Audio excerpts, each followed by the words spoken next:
what's up, mané, bienvenue sur la chaîne, bro, tu connais, mané. Ouais, troisième épisode de Parlons Foot, frérot. Oui, mané, on parle de tout, on parle de tout ce qui concerne le foot. En majorité, ouais, t'as capté depuis longtemps que j'étais fan, malade dans la tête du FC Barcelone, mané. Du coup, là, mané, troisième épisode de Parlons Foot, qui dit foot. Ouais, FIFA, foot, FIFA, ça concerne le foot, mané. Aujourd'hui, cette dernière génération et tout, FIFA, c'était franchement le jeu de foot que tout amateur de foot qui aime jouer les jeux vidéo, franchement, tout le monde joue à FIFA Mané et FIFA 22, franchement, ça fait beaucoup de bruit Mané. Ils ont sorti un trailer, un deuxième trailer, et là, Mané, hier, ils ont sorti le troisième trailer Mané, et avec un tout petit peu de gameplay Mané. Et là, Mané, je te mets le trailer.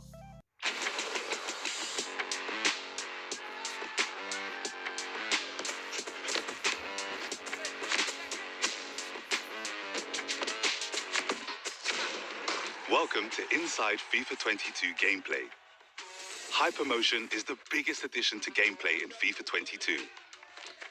Powered by Real Football, Hypermotion technology is a next-generation exclusive that revolutionizes football gameplay in every match of every mode.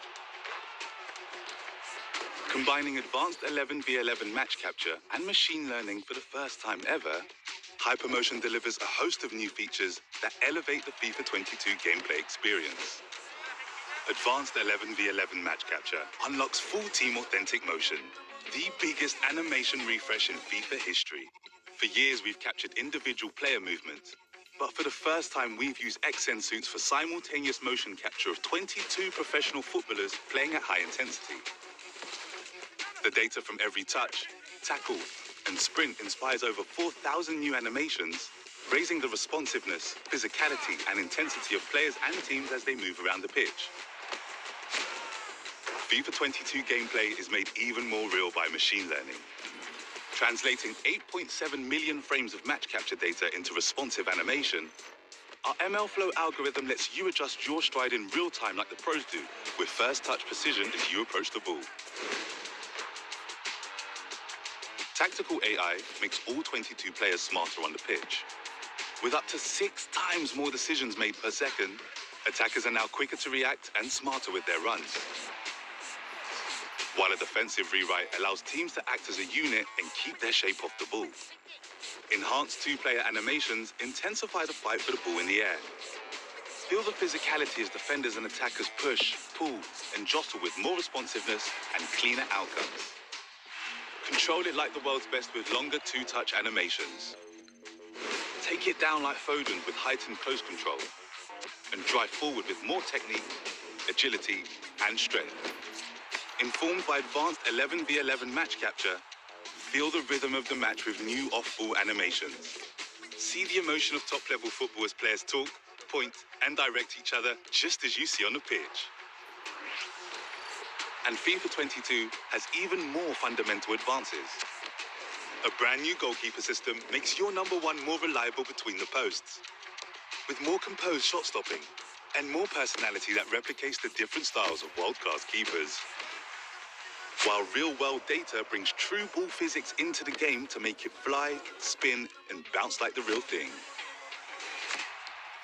And once the ball's at your feet, Explosive Sprint gives you more control over when to unleash your acceleration while dribbling and in defense. Speaking of more control, new attacking tactics let you choose how your team plays in each half of the pitch, so you can create your unique brand of football. Feel the energy of your next big game with immersive atmospheres, dynamic lighting, and a new commentary team that bring the stadium to life every match day. Well, the scene is set, a great playing service and a vibrant atmosphere. And when you bury it in the back of the net, make bigger scenes with a stadium full of fans. After all, that's what the game is all about. FIFA 22, powered by football.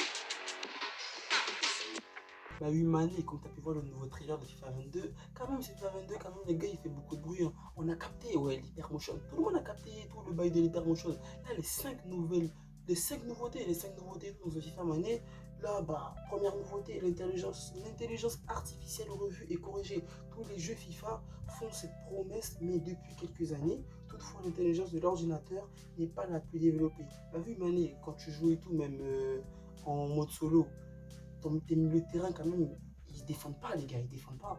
Et grâce à un tout nouveau système, il semblerait bien que FIFA 22 soit enfin l'épisode qui bénéficie d'une IA digne de ce nom, les gars. Ah oui, Mané, parce que quand tu joues et tout avec l'ordi, franchement, c'est n'importe quoi. Ils font des protections de balles, mais t'as jamais vu ça dans le foot, les gars. Et ensuite, concernant la deuxième nouveauté et tout, l'accélération explosive. T'as pu le voir dans le trailer et tout, avec Mbappé qui fait une accélération de malade et tout. Ça aussi, c'est une nouveauté dans ce FIFA, les gars. Même si dans l'édition précédente, FIFA 21, il y avait quand même un tout petit peu ça, les gars. Grâce aux nouvelles technologies portées par la Hypermotion, les attaquants les plus performants auront un petit boost lors de l'accélération. Mbappé devrait largement profiter de cette nouveauté, lui permettant de s'envoler avec le ballon grâce à l'option de l'accélération explosive. Les compositions axées sur une attaque forte seront-elles les plus efficaces. Du coup, les gars, franchement, là, pourquoi ils font ça? Genre, moi, je suis pas quand même valide pas trop ça. Si, ouais, et tout, les attaquants les plus performants, ça veut dire que sur FUT, tous les attaquants, ils auront ça, les gars. C'est ce qu'ils veulent dire. Sur FUT, tout le monde aura ça. Et encore, si tu n'as pas de thunes pour mettre sur FUT, tu ne pourras pas voir les attaquants qui ont cette explosivité-là. Et tu vas te faire fumer, et bah, comme dans les éditions précédentes, les gars. Et aussi, on passe, les gars, à la troisième nouveauté, le nouveau système de gardien de but. Ça, par contre, les gars, c'est cool. Là, c'est dans les trailers qu'on a vu et tout là, le mouvement des gardiens de but et tout, c'est pas mal. Rengen, connu des joueurs depuis FIFA 17, le système des gardiens de but est aussi changé. Dès que les joueurs aient peiné à vraiment voir des modifications ces dernières années, c'est apparemment la bonne cette fois. EA annonce en effet que le comportement des gardiens de but a été amélioré en tirant le maximum des technologies nommées précédemment. Ah oui les gars, s'ils améliorent et tout les bails des gardiens de but, c'est pas mal, même si quand même FIFA 21 et tout, les gardiens de but quand même c'était quand même correct les gars. 4e nouveauté les gars, comportement du ballon. Autre nouveauté attendue que les joueurs, c'est un comportement un peu plus réaliste du ballon, alors que les derniers jeux FIFA ont toujours eu une physique parfois ardeuse, donnant un ballon parfois trop lourd et parfois trop léger. FIFA 22 a de nouvelles frappes qui donnent au ballon plus de gravité et de poids. Franchement les gars, bah pour je sais pas, franchement FIFA et tout, ouais les frappes et tout, nouvelle physique de balle, c'est pas mal hein. Si quand même ça peut apporter un plus et améliorer des ce qui n'était pas correct FIFA 21, cool les gars, cool. 5e nouveauté les gars, un nouveau système de bataille aérienne. Ça par contre les gars sur le trailer, j'ai pu le voir et tout, quand il y avait les phases de coup de pied arrêté et tout, c'est pas mal les gars, les défenseurs et tout, ils avaient des mouvements et tout, pas mal les gars. Il est si complet que le nouveau système de bataille aérienne a son propre petit nom, Kinect Air Battles. Grâce à ce dernier, les joueurs réagiront plus naturellement aux collisions et aux mouvements des autres footballeurs. Par exemple, on a vu dans le premier trailer de gameplay qu'un joueur prenait peur face au saut d'un autre qui va chercher à faire une tête. Franchement les gars, ça quand même, ça rajoute un côté le réaliste et tout, il est quand même poussé quand même dans ce FIFA. Et on espère que franchement on aura un jeu avec des graphismes de malade les gars, un truc mais vraiment au niveau de la next-gen et un truc vraiment au niveau des consoles. Et aussi Mané, là j'ai peur parce que là j'ai vu un tweet les gars, peut-être que FIFA 22 est le dernier FIFA et que l'année prochaine on aura un free-to-play comme PES. Ça franchement les gars, moi je dis non. Dis-moi ce que t'en penses, si t'es d'accord. Après c'est cool, ouais, ce sera gratuit, mais ce sera pas tout qui sera gratuit. Il y aura des contenus payants, donc en fait ça revient, voilà. En plus, j'achète un jeu de foot, c'est pas seulement pour jouer un mode, je veux tester. En plus, on est tellement habitué depuis qu'on est tout petit à avoir un jeu de foot complet et tout, les gars.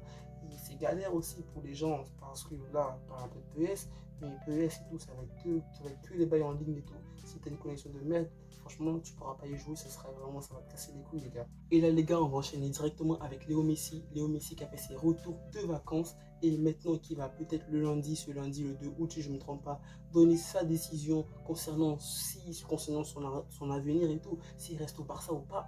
Mais quand même, s'il reste au Barça et tout, ça peut coûter de l'argent au Barça, les gars. Prolonger le Messi au Barça, c'est 187 millions d'euros. Putain de merde.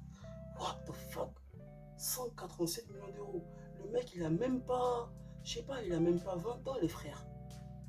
Mais bon, c'est Léo Messi, hein. Les dirigeants du Barça ont très chaud dans ce festival. dans ce mercato estival. Le club catalan sait ce qu'il doit faire pour satisfaire l'un des plus grands joueurs de l'histoire du football.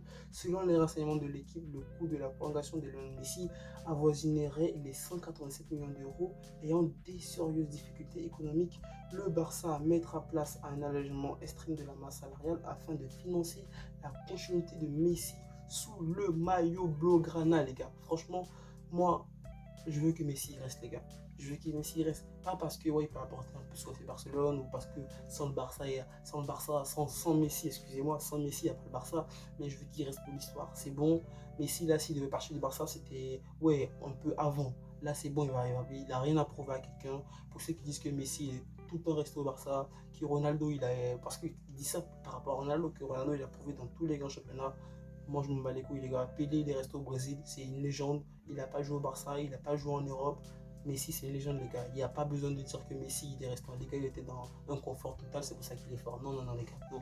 La preuve, il a remporté la Copa América. Même si, ouais, la Copa América, c'est une compétition. Mais c'est une compétition super compliquée, les gars, la Copa América. Parce que les clubs et tout, les clubs sud-américains, c'est pas facile, les gars. Ça va au contact. Et Messi, on sait très bien que c'est pas un joueur super solide. Mais il a quand même géré. Et pas mal, les gars. Franchement, moi, j'ai dit Messi. S'il reste au Barça, pour moi, je serais content pour l'histoire. Là, maintenant, on va parler de la Ligue 1. Oui, Mané, la Ligue 1. Championnat français, oui, t'as capté, on est en France, frérot. Donc, on doit quand même parler du championnat français, frérot. Même si, avec l'énorme voilà, mercato du PSG cette année, on sait tous que le PSG, ouais, cette année, ils vont être champions, frérot. Ouais, tu sais, oui. Tu sais que tu sais qu'ils vont être champions. Faut que t'es Ramos, Wijnaldum, Hakimi, tout ça et tout, les gars. Mais quand même, là, je te mets le classement et tout de la saison dernière, de la Ligue 1, Mané. Ouais, franchement, ouais. Lille, PSG, Monaco, l'OL, Marseille. Ouais, franchement. Moi, quel avenir pour la Ligue 1 la saison prochaine, les gars? Quel avenir pour la Ligue 1 la saison prochaine? Parce que tu sais très bien, comme je dis, que le PSG va rentrer au championnat, mais quand même, cette année et tout, en Ligue 1, il y a pas mal de bruit. Le PSG, quand même, ils se sont dépêchés pour faire leur recrutement, ils n'ont pas trop tardé, ils n'ont pas attendu jusqu'à la fin du mois d'août, ils ont quand même. Bon, je pense qu'ils ont bouclé leur saison, ils ont bouclé leur saison, ils ont bouclé leur mercato avec toutes les recrues qu'ils ont fait ce mercato-là. Quand même, c'est quand même. Bouba bien quoi, je pense pas qu'ils vont quand même aller recruter, ça parle de Pogba, ouais voilà, mais je pense pas que Pogba va venir parce qu'il y a trop de milieu de terrain au Paris Saint-Germain, mais quand même là, l'actu intéressant du PSG c'est Kylian Mbappé, s'il va rester ou s'il va partir du PSG, et là il y a une interview entre Mbappé et Neymar Mané. Mané, comme tu as pu le voir, après cette interview, moi j'ai du mal à croire que Mbappé va partir au PSG. Quand même, il a l'air de dire qu'il s'entend bien avec Neymar et tout ça. Et je vois pas pourquoi Neymar s'amuserait à faire une interview avec Mbappé, parler de leur entente collective sur le terrain en sachant que Mbappé va bouger du PSG. Parce que si Mbappé là, doit bouger du PSG, je pense que quand même Neymar est au courant, je pense que les dirigeants du PSG ils sont au courant. Donc moi j'ai Mbappé. Pour moi, il va rester au PSG avec l'énorme mercato que le PSG a fait. Je ne vois même pas pourquoi Mbappé il va partir du PSG. Et s'il part, ce qui c'est pas L'Oréal, il n'y a plus Varane, les gars. Il n'y a plus Varane, il n'y a plus Ramos. Ils n'ont plus leur charnière. Le Real n'a plus sa charnière. Mais c'est vraiment, je viens de me rendre compte. Le Real n'a plus sa charnière défensive, les gars. Ça veut dire que le Real, ils vont devoir recruter deux gros défenseurs sur ce mercato. Mais bon, bref, les gars. Et il y a Mauricio Pochettino qui a été interrogé. L'entraîneur argentin évoque le mercato du club dans une interview. Le PSG est invaincu lors de la préparation et doit affronter le LOSC pour le trophée des champions dimanche. L'entraîneur Mauricio Pochettino a récemment prolongé. Les cadres viennent à l'entraînement. Ça sent la reprise. L'entraîneur a accordé un entretien aux Parisiens et aborde notamment les cas de Kylian Mbappé et Paul Pogba toujours convoités. Des rumeurs expliquaient que le jeune attaquant aurait discuté avec son coach pour lui signifier qu'il ne prolongerait pas. Interrogé à ce sujet, les gars, l'entraîneur dément cette information. Est-ce que Mbappé m'a dit qu'il ne prolongerait pas? Ce sont des conversations privées, mais Kylian ne m'en a jamais parlé. Peut-on l'imaginer partir gratuitement? Je n'ai pas recours à l'imagination. Les supporters espèrent qu'il aura tout de même assez d'imagination pour faire gagner l'équipe, les gars. Concernant Paul Pogba, l'autre champion du monde français, l'entraîneur a botté en touche. Comme à son habitude, je ne donne pas de nom. Je n'aime pas parler de joueurs qui appartiennent à d'autres clubs. Le club travaille en toute discrétion, réalisant de bonnes choses à la fin du mercato. Nous verrons qui seront les joueurs, s'il y en a, et nous verrons quels joueurs partiront de l'équipe. Mauricio Pochettino a par ailleurs expliqué qu'il n'avait jamais pensé à quitter le club cet été, mais il ne jugeait pas utile de démentir à chaque rumeur, les gars.